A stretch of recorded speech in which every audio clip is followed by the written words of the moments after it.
Welcome to the Get Organized HQ podcast. I'm your host, Tasha Lawrence. Every week, we share practical strategies for less stress and more peace as we dive into all topics life and home organization. I'm so glad you're here for this week's episode.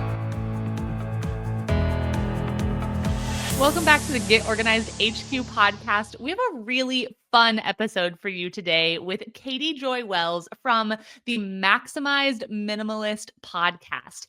And I think that you are going to find a lot of those little light bulb moments in this conversation that help you to identify what your next right step is as you are decluttering, trying to maintain the decluttering progress that you've already done, trying to set up systems in your home.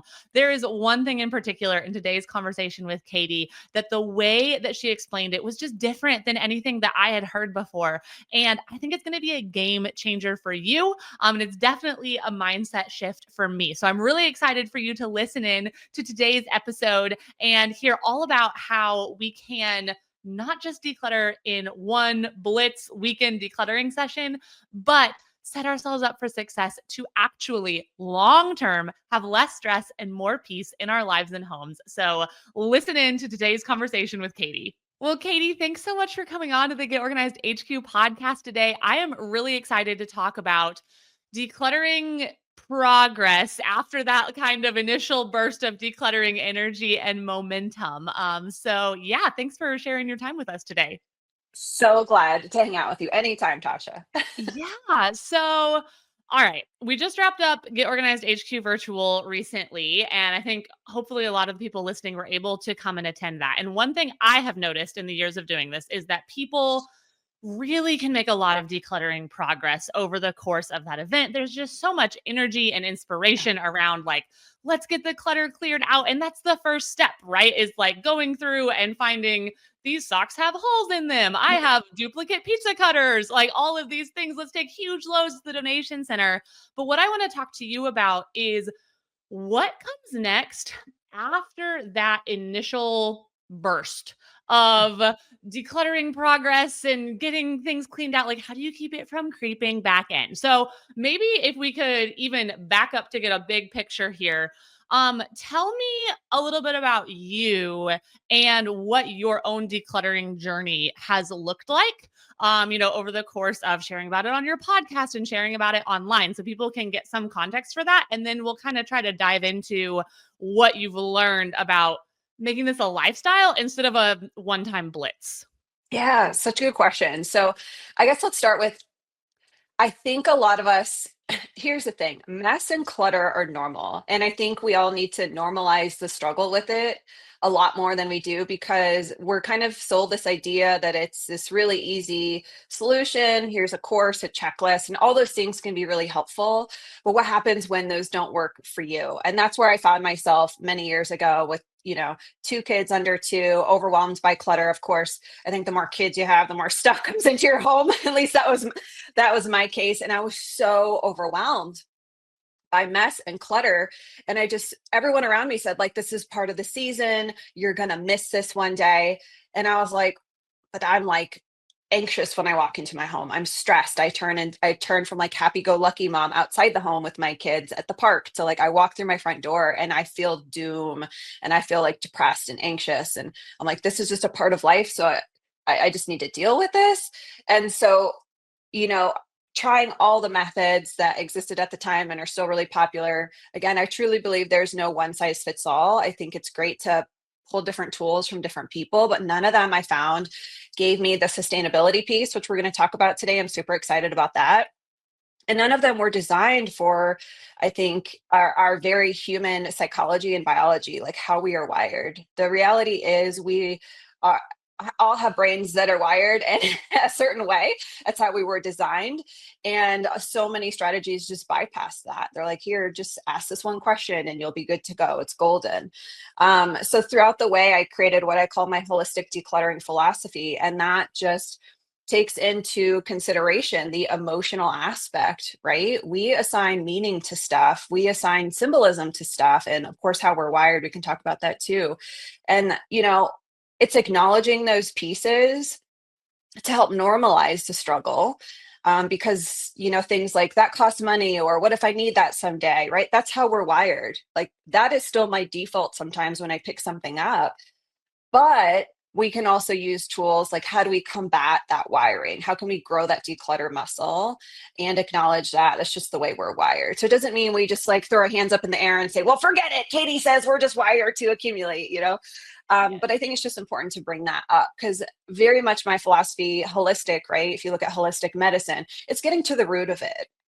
It's not tackling the symptom, which often we do in declutter purges, organizing purges, all these things. Great, it's going to help. You're going to feel better. Your home's going to feel better for a little bit. But then you stop addressing, you don't get to the root. We all know how the story ends. For me, my declutter purges lasted 2 weeks. The results, and then felt like I was back at square one, which is so defeating. And when we're stuck in these cycles, and maybe you experienced this before you met like Laura, right? And got into all the strategies and expertise you've learned over the years. Like it's this cycle of like, I was promised this method would work. I tried, it didn't work for me. What's wrong with me? I'm a failure. I stink at this. Just among the stress and everything that we experience from clutter. So holistic decluttering, again, it looks at the whole picture, emotional ties, habits, which we'll talk about, and systems that can really help support us along the way in a sustainable fashion. And even through raising 2 kids, working 40, 50, 60 hours a week, when I developed this philosophy and concept and methods that went along with it, I was able to both make progress and like the same methods I use to make progress are also fantastic and the same things I use for keeping it at bay. So it's not like we need, to like go to Harvard and like get some weird like math degree, like and I'll figure out like how am I gonna like it's this complex problem, which I certainly have felt like that in the past. It's a lot simpler than we think. We just need the right tools for the right job. I love how you called decluttering a muscle, a Mhm. skill that you develop. And I feel like that's really encouraging for anyone who's like, yes, like I've totally been in that. I would call it the blitz phase. I've Yeah. had that emotional high almost that has really inspired me to clean out that closet that everything kind of gets shoved into, or go through that kitchen drawer where we just keep all of the odds and ends. And if decluttering is a muscle, then there's still benefit there, right? Like to that initial Yeah, of course. decluttering. Like we're practicing something. But what have you found is kind of like what's the missing piece in that? Like why is it that 2 weeks later or a month later you feel right back where you were? It can be confusing because it's like, well, I got rid of all this stuff. Like Mhm. it should be gone. Why am I feeling back here just in a few short weeks? I think the mindset going into it is, and there's nothing wrong with this, it's like, oh, I'm going to declutter, I'm going to carve out time. I'm feeling so motivated, with the summit, coming off that energy.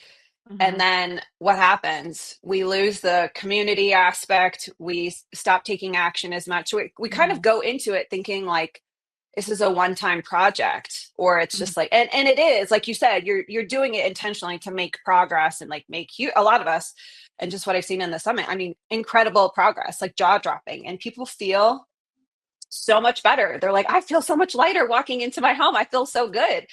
But you have to expand your horizons and go like, this is a lifestyle. Like when I say and commit to myself, like I want to feel better and I want to get stronger and I want, and part of that is, eating more vegetables in my diet. I don't eat vegetables for a weekend and then go back to eating the way I used to, no vegetables and a bunch of junk food on Monday, right?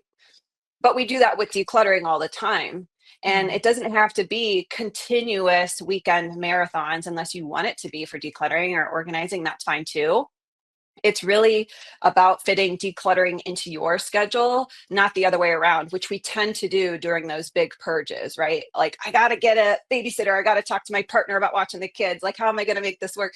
What does that look like when you go back to work Monday at 9 o'clock? What does that look like when your kid's sick? Like, how do we keep up the progress? So I think if we just look at it again, like this is a lifestyle, and for me personally, I work on my lifestyle when it comes to my fitness and nutrition in really small, nuanced ways, right? And I don't do a big drastic overhaul come January and say, I'm going from working out 2 days a week to 7 days a week. We all know how that story ends too, right? when we bite off too much too soon, it's too much. It's too overwhelming. That's why by mid-February, 86% of people have given up on their New Year's resolutions. So again, using data we have, maybe from our own personal experience, maybe from something like a New Year's resolution, we know how the story ends. So integrating it into our life, our daily life, in a way that makes sense for our busy schedules, because we're all busy, that's not changing anytime soon, is really going to be such a big thing. And going into it knowing, okay, I'm going to make big progress, but what does this look like after? Right. And you'd mentioned before establishing those habits to Mhm. maintain this. And can you give some like concrete examples, maybe from your own life, of like what are some of those habits? Because when it comes Yeah. to something like our health, it might be a little bit easier to identify, right? Like, okay, I should make sure I have Yeah. a veggie every night at dinner, or I'm going to have a smoothie in the morning for breakfast, or I'm going to get this many steps a day. Like those are really concrete. But what do the habits look like when it comes to maintaining a home that doesn't make you feel stressed when you walk in? Yeah. So let's back up just a touch on habits, because I love habits and I love systems. But one thing I realized through my journey is that there's actually one key thing we can all do in our homes that make the habits we know we want to do so much easier, so much more automatic, and we can be much more consistent with them. And that Mhm. is actually one of the things I also recommend for progress and maintenance. So it's kind of twofold. But it's designing your environment to support those habits you want.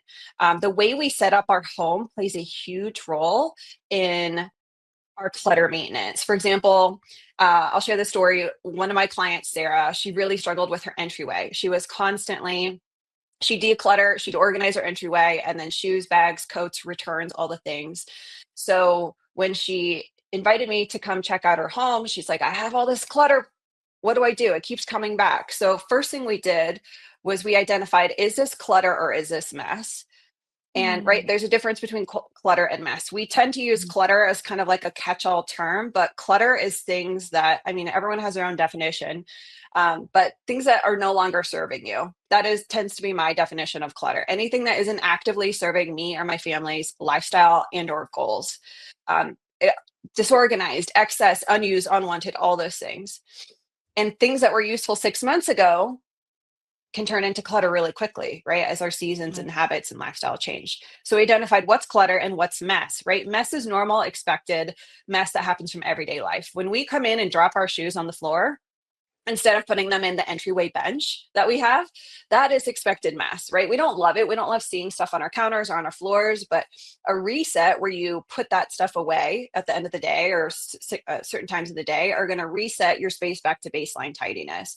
So Mhm. again, we have to identify the proper problem to pull in the right solutions and habits to solve those problems. So after we looked at, is it expected mess and is it clutter? We looked at designing her home environment, and so she had this particular bench that, like, the top was broken. I feel like we've all been there. Like, we have something that's just not working, but we don't think like it would make that big of a difference to replace it or tweak it. So people couldn't even put their shoes inside the bench because the lid was broken. So guess where they were landing? On the floor, getting tracked through the house, exactly what she didn't want to happen. So, not in all cases, but in this case, we just decided to take that bench out and we shopped her house first. She did have a couple trays that were like, shoe trays in her garage. And I said, let's just test it out. Let's just pull the bench out. It's broken. Put a couple trays in there that are an identifier for the home for shoes and Mhm. see how that works. Right. And I'm telling you, she went from nagging her family every single day to put their shoes away with that broken bench, which again, the more steps it takes to complete a task, the less likely we are to do it. This is human biology as well. We have to work with the brain, not against it. It's not a personal attack. Our kids aren't putting their shoes away, even though sometimes it feels like it. And once we swapped out and shifted the environment, guess what started to happen? Her kids and her partner and herself, by the way, started putting her shoes in the on the shoe tray right when they walked in the house. So when she was going through at the end of the night tidying her home, it was one less thing to deal with. And I will also say, anyone that can resonate with this example knows, like, the mental load that comes along with seeing stuff out of place all the time, it like wears you down. It's frustrating. And after some point, I'll speak for myself, but I've worked with thousands of women and families, resentment starts to come up, right? We're like, why am I the only one that sees or cares about this mess? Why am I right? And to have that literally decluttered, that mental load, that resentment fade away simply because we design the environment to support our family and to doing what we want them to do is so, so incredibly powerful and so motivating, right? When we see these little tweaks, I think often we think, I need some new strategy. It doesn't exist yet. I'm waiting for the right person. But the really boring basics are what get you there. And so go in your entryway or look at some clutter or expected mess hotspots in your home. We all have them. Identify, is this clutter or is this mess? And how can I design my environment to support my family into putting their keys away, putting their homework away? Yes, sometimes it is a quote unquote bad habit. We need to kind of help retrain our kids or our partners or ourselves. But designing the environment, hooks, like you know this, hooks, bins, homes for things is really, really helpful. Having a catch-all bin sometimes can be helpful because sometimes we just need a catch-all bin and that's okay. Some expert might say, don't do that ever. That's the worst thing. But you have to do it. You have to make it work for you. And that's the Right. beauty of it. And then the last thing I'll say related to designing your environment to support you and taking action is something I swear by. I call it a donation station. It's a simple, it can be a bin, like an old Amazon box, literally a garbage or recycling bag. Hang it on a hook somewhere, put it in your home there that it is visible and accessible to your family. And every time you see that bin, it is a gentle reminder. Hey, what can I let go of today? Hey, I walked past this pile of stuff earlier. I might not have 2 hours to tackle that pile, but I did notice two things in there I know are easy clutter I can get rid of. I can add to that donation station. That those small nuances, I mean, they continue to create this long, huge compounding effect over time. And so design your environment for success. Yeah, I love the way that you differentiated that not everything that is out of place or making us feel stressed in our home Mhm. is actually a sign that the space needs decluttered. And it also could be a sign that the space needs both. It might Yes, be some clutter mixed with some mess, but it 100%. can be so frustrating. It really is that classic, well, which way does it go? Is it a square peg in a round hole or a round peg in a square hole? But like trying to force a solution that Yeah, isn't the problem. And so if you keep coming back to your entryway or whatever spot it is, and you keep decluttering and saying, I've cleared all of the clutter out of here, why is it still looking like this? It might be that you're trying to put a solution on a space that isn't actually fixing the problem that that space is having. that's right. 100%. It's so true. And anytime I explain that and talk about that, it is a light bulb moment for people. Mhm. And it was a light bulb moment for me when I was same thing, Mhm. round peg, square thing. And I'm like trying to hammer it in. This is supposed to work. Like I'm trying to force Right. it to work.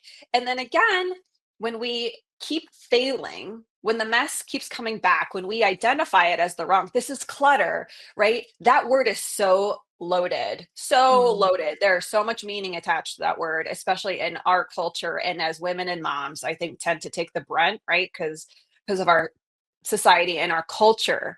And so that gives it's like a mental beating. It's like exhausting to feel and stay in that yo-yo pattern. So um, that is just a really fantastic place to start when it comes to progress and maintenance on the backside of things after you've had that really, powerful progress from the summit.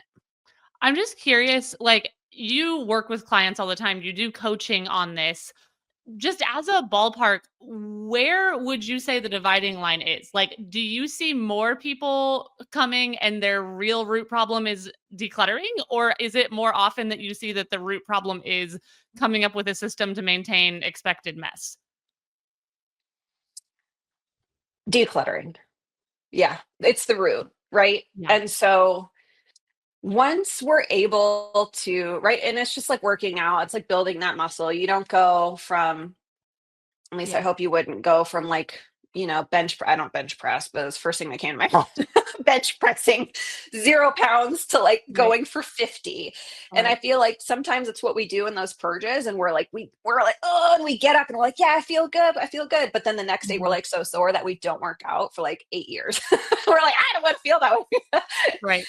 And so, yeah, 100% getting to the root of it. And we all have different reasons for that. But I will say once we make that progress, typically, and not always, systems can happen a lot easier because there's less Mhm. clutter to manage. And when there's less clutter to manage, we can think clearly, we have less decision fatigue. And I think we can look at things more objectively compared to when we are completely buried and overwhelmed. That, like, Mhm.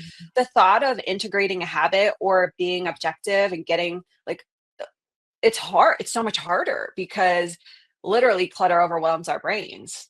Right. So what I'm hearing is still starting with decluttering. Like this is almost always going to be the root. Get Yeah. rid of the things that are not benefiting your home and environment. And then if you're still having problems in an area and you've decluttered the area and you've looked at like, okay, what can we get rid of? And it seems like whenever you come back, there's not that much to get rid of. That's when, all right, maybe this is actually a space where we need a different solution in place rather than saying, well, we need to get rid of all the shoes in our house. If we just quit wearing shoes, then, Yes. the entryway would not have shoes in them. 100%. Yeah. So one of my favorite acronyms I teach and methods is DASH. It's the D stands for declutter, right? So problem area. Let's just go with closet, right? I'm overwhelmed by Mhm. my closet. I don't know, where do I start, right? Do I go out, get bins first? Do I declutter first, right? So we Right. D and dash is declutter. Declutter what you can. By no means does your closet have to be perfect in order to move on. And in fact, it won't be, but just getting that initial layer done is going to be fruitful. Then we can look Mhm. at what organizing looks like. So declutter, organize, and then the A and dash is for assess. This is where, now that we can breathe a little bit more in our closet, yes, there might still be more to go. We can say, do I need to tweak anything in this environment to help me put things away? Do the categories of things that are overflowing, do I need to declutter them more? Should I do a daily reset, right? Do I have a spot for my pajamas? What's bothering me? And reverse engineer to a simple solution. And I promise you, they are very, very simple solutions. Then we can go into systems, right? And that's really in the assess phase. We can go, do I need to go back to decluttering? Do I need to organize? Do I need to move in through the rest of the method? So systems and habits come next. So a system, if you look at, I'm a big fan of Dancing with the Stars. I haven't seen it in a long time, but a system is like the broader, like the dance, right? So if the cha cha cha is a system, the individual movements of that dance are the habits within that system. So a really simple Mhm. system I put in place for my closet, because I throw things on the floor. In fact, before I did this interview, I took my pajamas, threw them on the floor, and I was like, oh, I should probably put them away, but I didn't care because I have a system in place for it. It's just a simple reset at the end of the day. And if I don't do it daily, I do it once a week, and that's okay too, where I pick things up, put them away, do my laundry, etc. But Right. the habits that could help support that system would be, one of my favorites. I'm not sure if we've talked about this, Tasha, is Ohio, another acronym. Sorry, I'm acronym heavy, but I love them. Um, and if you're from the state of Ohio, are you in? You're Ohio, aren't you? We're in Indiana. We're right Indiana, next to Indiana. Ohio. I'm like, You're close. I knew you were And Midwest. I know. I was like one Indiana's of a the other. Yeah, lot longer of an acronym though. So I'll yeah. give you, We're not going next to do year it. you can come back with We have 4 letters max in our method. I can't go beyond that. So I'm from Iowa, so I always joke like I need one for Iowa, but I right. can't. I won't do that. So only handle it once, right? And I you've love heard that. this, you've taught this. It's similar concept as don't put it down, put it away. Or if it takes less than 30 seconds to do it now, not later. Right. I just like acronyms. My brain, they make my brain happy. So Ohio would have been a great habit to support that system. So I have less to pick up in my reset. And the Mhm. idea is, even though we're not going to be perfect, we're going to put stuff where it doesn't live, doesn't belong, piles are going to accumulate. I can still look at that. I can look at those piles now and not assign so much heavy meaning to them. I'm a failure. I stink at this. What's wrong with me? My kids don't care. I'm Mhm. just destined for a cluttered home till the kids move out. All the things I used to think, just looking at a pile of stuff, right? Because our stuff talks to us. And I can go, oh, I was just tired.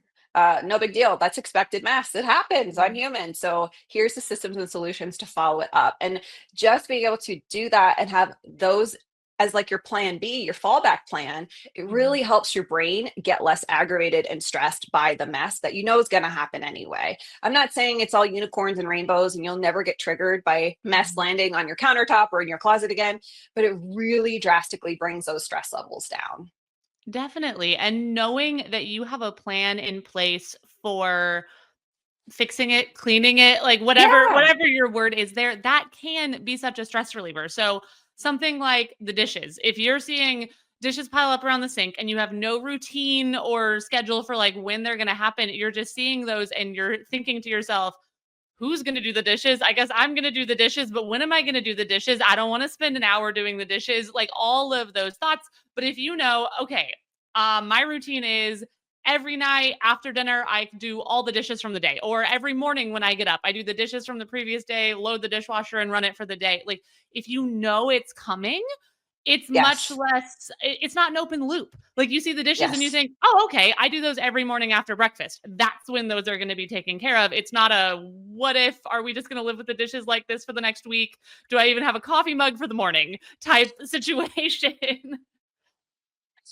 It's so true. And procrastination is much less likely to creep Yeah. in, right? Because when those dishes are piling up or those piles on your counter, that tends to be one of the first things that starts to, like you said, like, oh, maybe I'll just wait till later. I don't have time right now. The pile's too big, right? We think all or nothing. If I can't do it all right now, what's the point?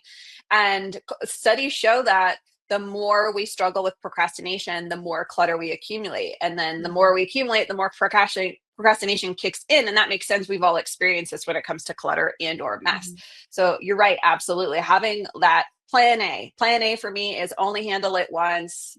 Um, dovetailing off what we just talked about as a habit for keeping my home a little bit tidier. Plan B is Mhm. a reset at the end of the day or whenever it makes sense in that particular space. And it just keeps that procrastination at bay. It makes it more manageable. And it's just a lot easier. It's so much Yeah. easier. Yeah, and it makes a lot more room for off days, for the day that you wake up and you're sick, your spouse is sick, your kids are sick, you have unexpected errands. And maybe that day you don't get your closet picked up or you don't get the dishes washed or whatever it is. And even if you go 2 or 3 days and you never touch your system, but you know exactly what you're coming back to, and you're still limited to, okay, we've had 2 days that just totally got thrown off base with all, because like that is going to happen Yes. to everyone in every schedule. But it kind of does damage control before there's any damage to control because you've been Right. keeping up with it this whole time. But if there had been no system and you'd already had a week's worth of clothes in the closet or dishes in the sink, and then something happened, well, now you've got your whole week of regular dishes plus however long you were in crisis mode for. And so it really just makes it to where even when things don't go to plan at all, it's still way more manageable.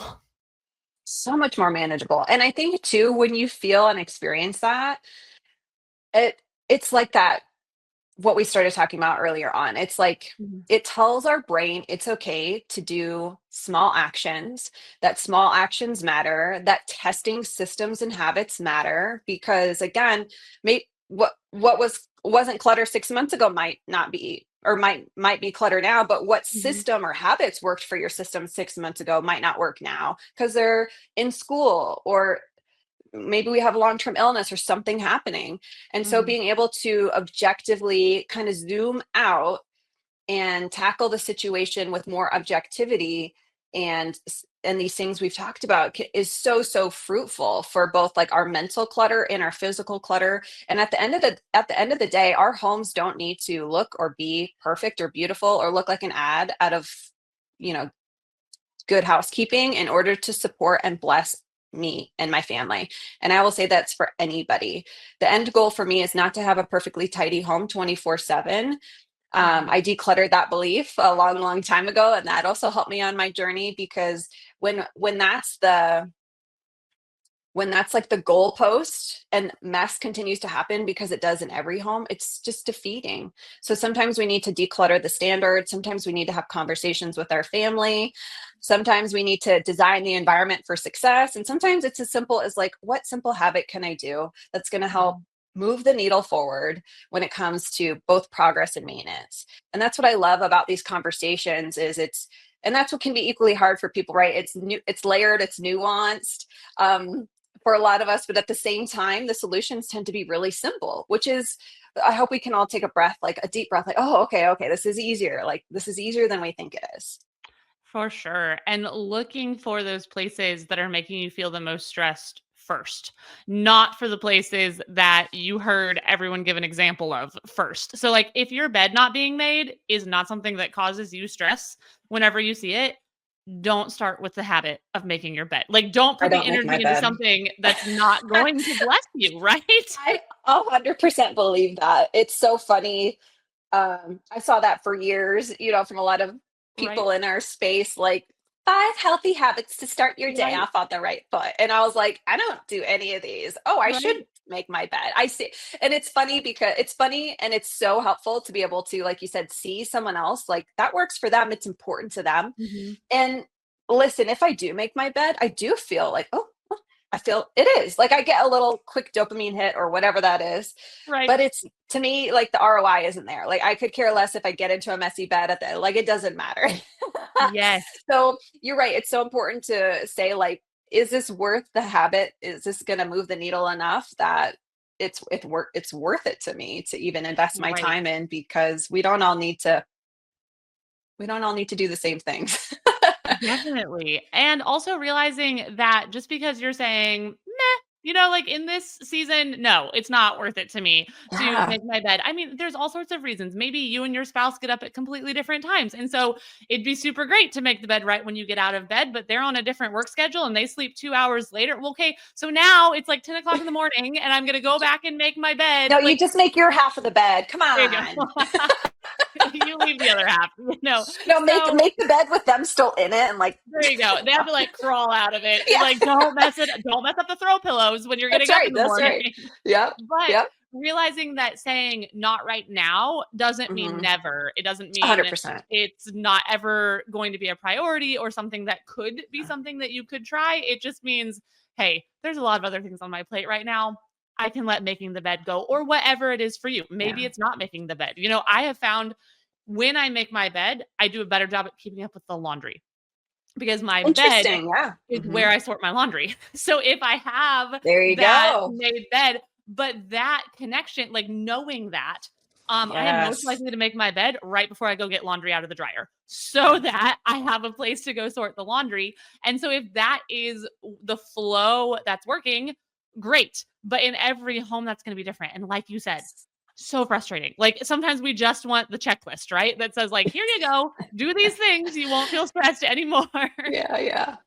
Well, how I think it's so and this just goes to show how your like home management CEO muscle has grown, right? You can be like, oh, if I make the bed, then I have a place to sort the things. So, and that's Right. different in your home than maybe someone else does it. I Right. just sort the laundry on the floor and then, Exactly. now my kids do their own laundry. So our seasons change so we have a whole system down and that Right. way it's changed a lot. So I think it's really inspiring to hear that you've learned so much through your programs that you're able to do that and a year from now when your life looks a little bit different you might have Right. a completely different laundry flow and that's okay Absolutely. too. If I quit sorting the laundry on my bed would get made less often, like, but it's just finding out, it's really the step before whatever your Yeah. problem area is, right? So like if the laundry's not getting sorted, what would help you get it sorted? I've noticed the same thing with the dishes. If my dishwasher is not unloaded of the clean dishes, then all the dishes are going in the sink. But if I have a place to put dirty dishes, I'm a lot more likely to just load them in the dishwasher. And so sometimes Yeah. it's not even the action we think it is. It's not sorting the laundry. It's actually making the bed that helps sort the laundry. It's not loading the dishwasher. It's actually unloading the dishwasher that helped to load the dishwasher. And so Right. sometimes backing up and getting that bigger picture, kind of going back Yeah. to the systems you were talking about. I guess I just say don't get so laser focused on there's shoes Yes. on the floor, there's dishes in the sink, there's laundry that's not sorted. Like, what could you do to support that? And it might actually kind of seemingly have nothing to do with the You're problem you're right. trying to fix. Yes, that's so true. I think that's such a great way of putting it. Yeah. For sure. So as we kind of wrap up this conversation, are there any last tips you want to leave us with, summarizations of what we've been talking about, anything you didn't get to touch on that you just think is really important for people to take away? Yeah, two things. One super actionable, and one is a mindset. So I think a lot of the mindset, just because of how we're wired, right? The all or nothing thinking, um, or perfectionistic type thinking. And I struggled with this, and I know a lot of my clients have. Like, if I can't do it right, if I Mhm. can't do it how this expert tells me, if I Mhm. can't completely declutter and organize my closet today or this weekend, what's the point? And part of that is procrastination, part of it's self-sabotage, part of it, I mean, it really depends, right? It's layered and nuanced, like we talked about. But if we can't get past that belief system, or whatever little thoughts come up when we see those piles, or we open that door and we feel overwhelmed by the stuff, then we're never going to be able to take action with the habit I'm about to say.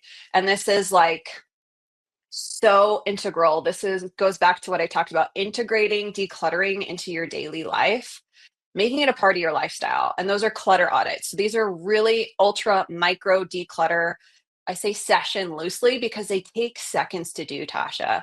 So we talked about donation stations earlier, having a dedicated Mhm. home for clutter in your house, right? And that goes to show the power of having a home for things, which I used to roll my eyes at when all the organizing extra have a home for everything. And I was like, and, and then along the line, I'm like, oh no, I can actually see the importance of Right. it. But why don't applying that same philosophy for clutter? Have a dedicated home for it. Makes it easier to Mhm. let go of, right? Mhm. So clutter audits, when you are sorting your laundry, and my kids, like on occasion, I do get something in the laundry that is of theirs, and I pull it out and it's like 2 inches too small, their pants. I immediately put it into the donation station. We have a little one in our laundry room. So if you Mhm. are in a season where, even if you don't have kiddos, but you're doing laundry, and that's a good time to be like, I don't like this top, or it doesn't fit me right, immediately put it in there. You don't have to think about it. You don't have to go, I don't have time to declutter right now, or I don't even know what to do with this, or I'm just going to put it back in the dresser drawer, which I used to do constantly. It just bypasses so many things. Mhm. I have donation stations in my kids' closets. I've taught them how to use them in my garage.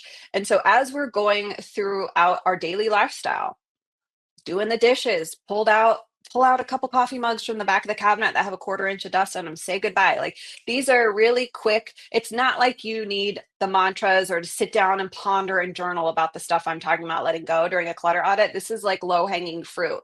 Mhm. And I started tracking not long ago, maybe a year or two ago, as I just go through my day at home, how many things I add to a donation bin. Some days it would be like none, but most days it would be at least 1 to 2. Now, times that by 365 days of the year, right? Yeah. Yeah, in there, I still had a couple handful of 20, 30 minute purges the opportunity came up in different locations, especially kid related stuff.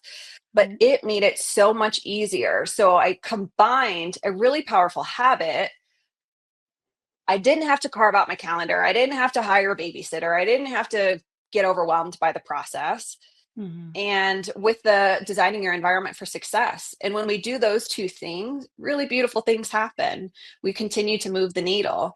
But if we go, Katie, oh, you don't get it, my house is so cluttered, it's such a mess, it's not going to make a dent, because that's what I used to think. What's one Mhm. thing a day going to do? Oh, it's not going to do it, forget it.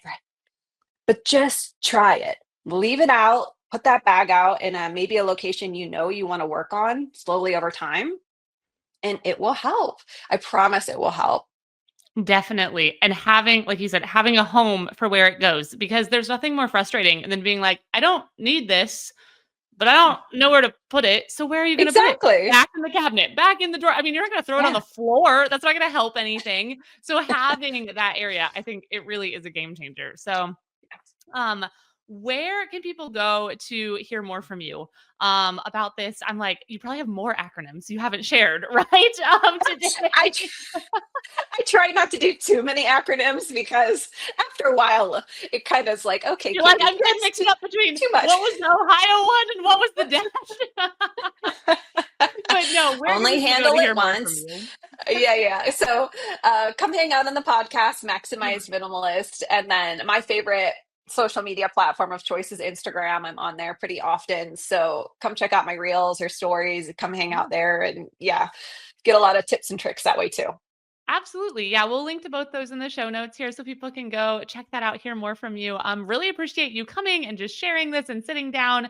And I am hopeful that people listening can take this and take some mindset or habit or action from it Yeah. and start applying it this week and just seeing how that makes a difference in taking the stress level down, even if it's just one step at a time. It may not be, that Yes. big transformation before and after we're going to come film a TV show of it, but implementing those small things so that consistently over time, even this time next year, you can still be experiencing less stress and more peace. So, That's right. Amen to yeah, that. absolutely. Well, thank you so much, Katy.